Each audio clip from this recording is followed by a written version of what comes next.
coordinator volunteer at this year's Guelph District Multicultural Festival, and in support of what this festival really means, I wanted to represent my Ukrainian culture by baking a plaska slimke, which means a plum cake. And funny enough, this plum cake is actually, I think, from Poland, but in Ukrainian it's very prominent and it's been a really big part of my family. So I'm just going to show you this recipe, and I hope everybody really enjoys and maybe makes it themselves.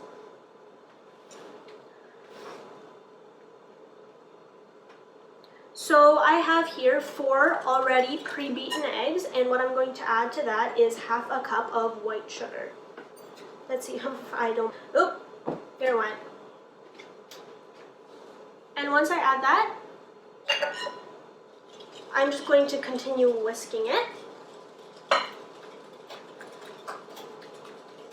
So what this cake is a celebratory cake.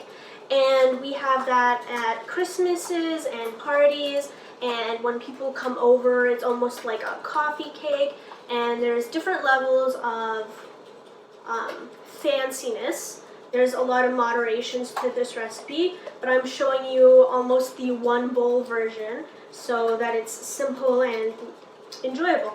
Of oil and half a teaspoon of vanilla. And this is going to be olive oil. You could also pick any type of neutral flavored oil. Peanut oil works as well, or if you want some flavor, you could add avocado oil or something like that. So we have half a cup of our extra virgin olive oil. And now we're going to do half a teaspoon of vanilla. I think vanilla is my favorite addition to a recipe because it just goes so well with every ingredient.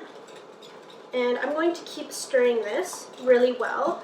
Normally it's easier with an electric blender, but I don't think you'd be able to hear me with that. Once this is fully combined, I need some lemon zest and about a teaspoon of lemon.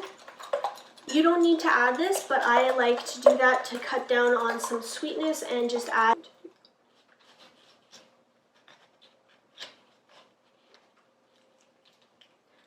Totally forgot that it's easier to zest a lemon when it's whole. Maybe don't make that mistake, but that's fine. I'm obviously a pro at this, so there won't be any issues here.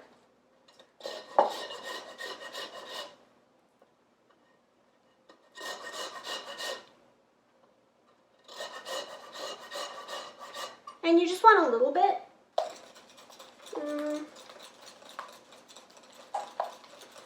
And now I'm just going to add a half a tablespoon, so just a little bit, of sour cream.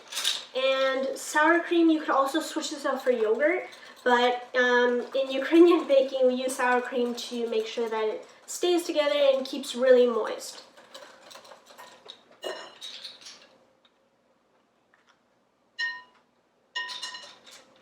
Now we have that. And then after that, I have some sifted flour and baking powder. And I'm going to lightly sift this through.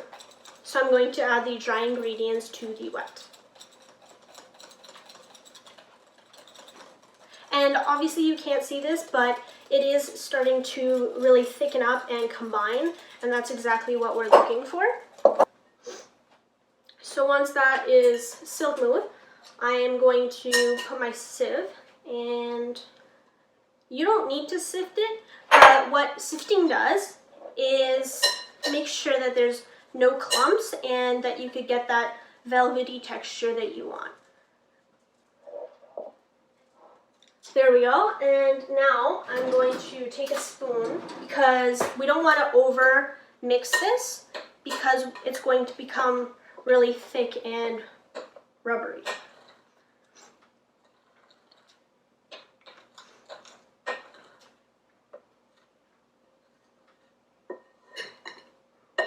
never enjoyed baking, but then my uncle is a baker and he taught me a lot, and now I really like how intertwined food is with culture, and I think that's why I really enjoy baking.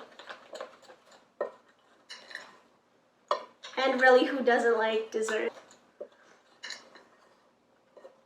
So that's almost fully incorporated. It's okay if there's still some flour bits, because we rather have a little bit of that than over mixing it.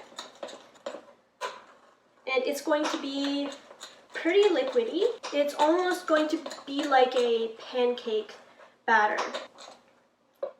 And okay, so now once this is done, I've already preheated my oven to 375, and I have 2 battered pans and parchment paper, because even when I butter them, it always seems to stick. So I'm going to lightly pour an even layer.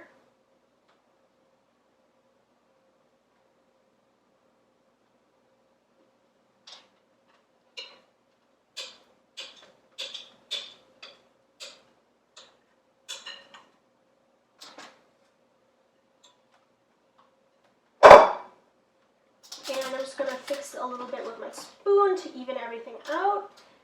And then what I'm going to do from here is I have some green apples. And what you do is whatever fruit you have, you just place it right on top and you squish it in a little. So it is cake, but plums aren't in season right now, so I like to do any fruit that's in season, especially if I could get it local and support some local farmers. So I'm just going to press in my green apples.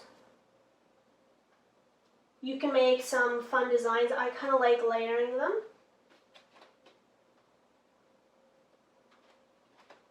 And this is how mine have turned out looking.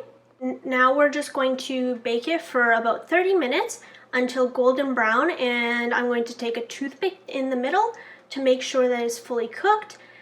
I just removed this one from the oven. It's been cooled down, and I just wanted to show you how the final product looked like and how it looks like in the middle. It's just like a regular coffee cake. Really awesome, and I hope that you try it out.